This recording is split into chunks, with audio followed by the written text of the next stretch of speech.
कक्षा 12 हिंदी काव्य। हम नौका विहार पढ़ रहे थे, तो नौका विहार का 2 पैराग्राफ हो गया था। तीसरे पैराग्राफ को चलिए देखते हैं। नौका से उठती जल हिलोर, हिल पड़ते नभ के ओर छोर। विस्फारित नैनों से निश्चल, कुछ खोज रहे चल तारक दल। ज्योतित कर नभकांत स्थल, जिनके लघु दीपों को चंचल। अंचल की ओट किए अविरल, फिरती लहरे लुक छिप पल पल।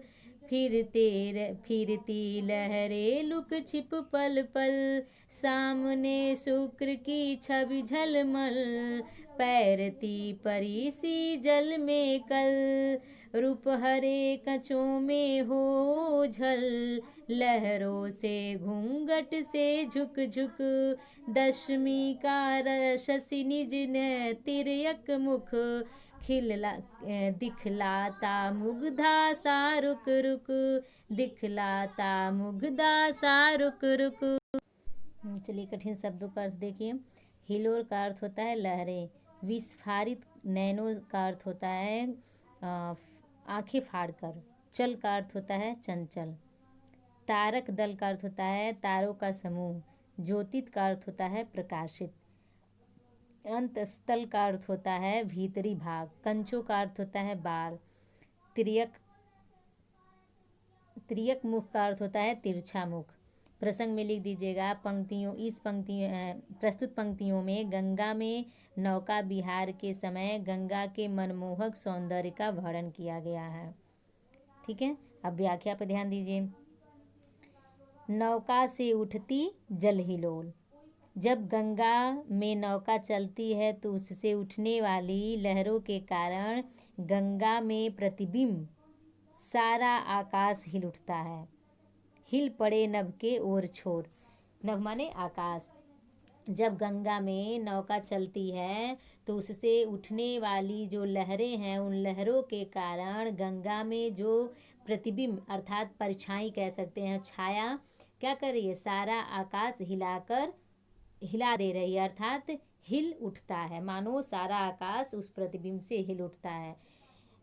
विस्फारित नैनों से निश्चल, कुछ खोज रहे चल तारक दल। गंगा जल शांत हो जाने पर उसमें प्रतिबिंबित तारों की परछाई ऐसी प्रतीत होती है मानो क्या हो रहा है, मानो जल के अंदर के भाग को अवलोकित करके ज्योतित कर नभ का अंत स्थल, आंखें फाड़ फाड़ कर कुछ खोज रहे हों। ठीक है, जिनके लघु दीपों को चंचल अंचल की ओट किए अविरल। यहाँ बताया गया है तारों रूपी लघु दीपों को छिपाए हुए गंगा के चपल लहरें इधर उधर क्या हो रही हैं, छिपती हुई प्रतीत हो रही हैं। फिर यहाँ कहा गया है कि फिर लहरें लुक छिप पल पल। पल पल माने प्रत्येक क्षण वो क्या कर रही हैं, छिप रही हैं, झिलमिला रही हैं।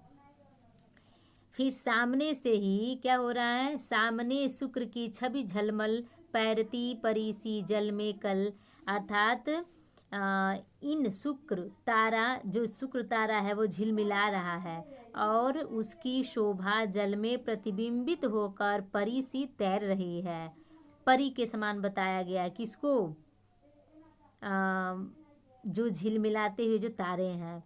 फिर रूप हरे कचों में हो ओझल, जो कभी कभी चांदनी जैसे रूप हले बालों, अर्थात गंगा की जो लहरें हैं वह क्या हो रही, छिप जा रही हैं। लहरों में घूंघट से झुक झुक। दशमी का शशि निज नृत्य मुख। नृत्यक का अर्थ होता है तिरछा।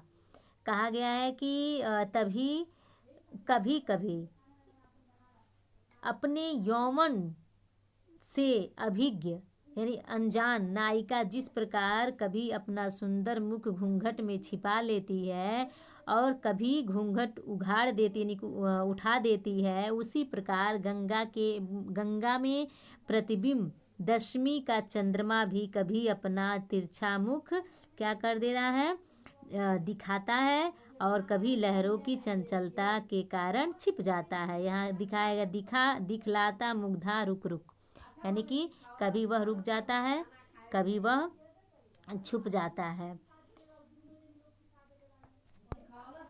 चलिए पूरे अर्थ को देखा जाए।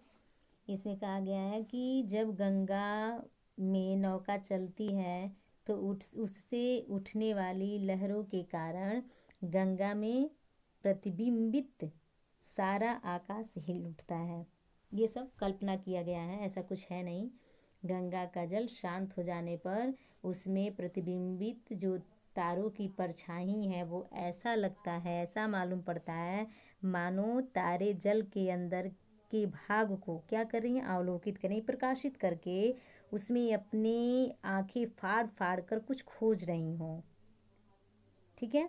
इन तारों रूपी लघु दीपों को छिपाए हुए गंगा की चपल यानी कि चलाक जो लहर है, चपल माने चालाक होता है, लहरें हैं वो इधर उधर छिपती हुई सी प्रतीत हो रही हैं। ठीक है।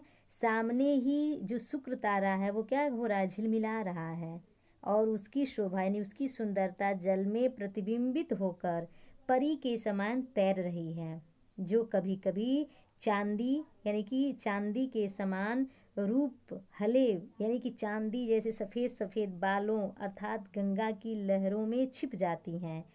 अपने यौवन से अनभिज्ञ नायिका जिस प्रकार कभी अपना सुंदर मुख घूंघट में छिपा लेती है और कभी घूंघट उघाड़ देती है यानी कि उठा लेती है, उसी प्रकार गंगा में प्रतिबिंबित दसवीं तिथि का चंद्रमा जो है वो कभी अपना तिरछा मुख दिखा देता है तो कभी लहरों की चंचलता के कारण छिप जाता है। गंगा के जल में मानवीकरण यानी मानव के समान क्या किया है, आकाश, तारा, चंद्रमा सबकी सुंदरताओं का मनोहारी चित्रण किया है।